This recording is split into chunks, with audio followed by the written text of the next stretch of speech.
Hey, I'm Groeschel, the pastor of Life Church, and the verse for today comes from 2 Timothy chapter 1, verse 7, when Paul was talking to his protege Timothy and told Timothy this. He said, "For the Spirit God gave us doesn't make us timid, but gives us power, love, and self-discipline."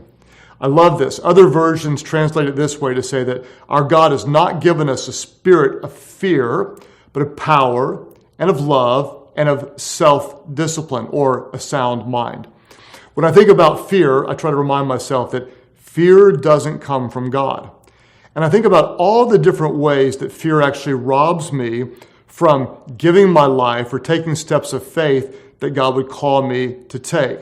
What does God give us? God doesn't give us a spirit of fear, but instead God gives us power, a spirit of power. If you find yourself not wanting to do something, attempt something, to have faith, to venture out, remember, God will give you the power to do what He calls you to do.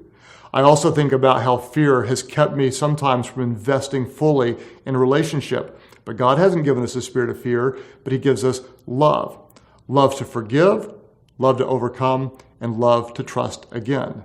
Sometimes I feel like I'm incredibly undisciplined, but God hasn't given me a spirit of fear to keep me from being disciplined, but God has given me His self-discipline.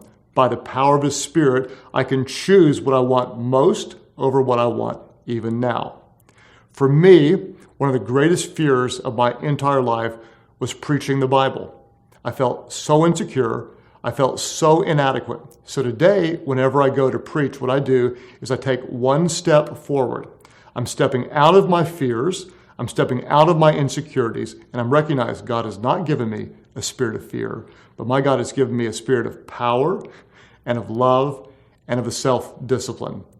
If you find yourself afraid of something that's holding you back, tell yourself, God has not given you that spirit. He doesn't give a spirit of fear. But today, by faith, let Him give you His spirit of power and of love and of self-discipline.